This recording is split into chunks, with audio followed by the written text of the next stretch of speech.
Hello, I'm Grandin Gill, the Academic Director of the Doctor of Business Administration program at the University of South Florida's Muma College of Business. This is one of a series of videos where I'm going to talk a little bit about DBAs in general and about our program in particular. In this video, I'm going to look at our program's objectives and how we're positioned in the broader educational framework. The objectives of the Mumma DBA program are specified fairly clearly within our graduate catalog. Specifically, the DBA program offered by the Muma College of Business provides its graduates with the skills needed to conduct rigorous research with the objective of applying the findings to real-world decision-making in industry and government. There are two key words here. The first word is research. A DBA program like ours focuses almost entirely on research methods. We're not going to teach people about business. We are going to focus on teaching you the skills that we as academics actually understand, which is research. The second key word here is applying. And the reason applying is important is in many contexts, graduate education at the doctoral level focuses on publication, creating research for publication. Now, in our program, we offer many opportunities to publish, and we strongly encourage our participants to publish. Nevertheless, our focus is on seeing the research applied to practice. Publication is simply a nice side benefit. So in order to meet these objectives, how do we relate to the participants in the program? One way of thinking about this is to consider different educational contexts. Some contexts are faculty-driven, which is to say the faculty decide on the content, and perhaps most importantly, the faculty determine when you have reached the appropriate skill level. The other is student-driven.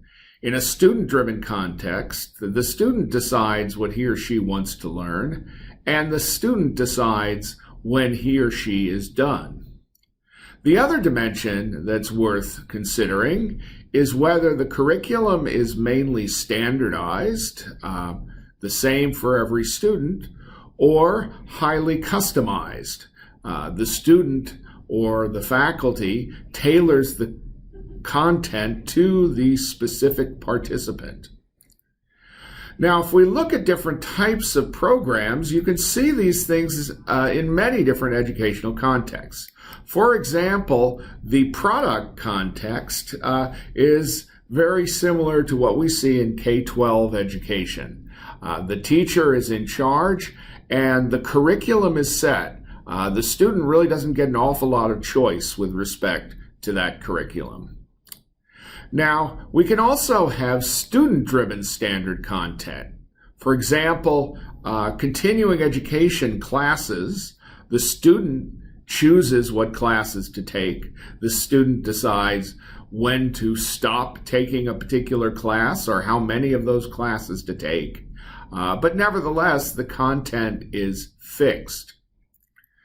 When we start talking about customized content, we run into situations such as tutorials or consulting, where the student is in charge of what content is being delivered and the student decides when he or she has learned enough. Finally, we have the condition with highly customized content, but under the control of the instructor. A really good example of this is the kind of apprenticeship that you have in a PhD program. The faculty determine when the student is done. In many cases, the faculty direct the student towards what he or she must study in order to pass a comprehensive examination, what content needs to be learned, but that content is tailored to the specific student, because as you enter doctoral education, each student tends to focus on a specific narrow area. The final area is sort of in the middle, and this is where we position our DBA program. We view our program as a partnership because the participants in our program understand what problems are important enough to warrant research. That's not the faculty's decision. The faculty, on the other hand, will help the participants determine precisely what research methods can be applied and make sense in the particular context of the question they're studying and the problem that they are trying to solve. We view our program as a true partnership, and that's one of the reasons I try to avoid calling our DBA participants students, because the relationship is much more of a partner relationship. Thank you very much for watching this video. If you have any further questions about the Mumma program or about DBA programs in general, I hope you will feel free to contact us. The best way to do so is at our email address, mumma-dba@usf.edu. Thanks again for watching.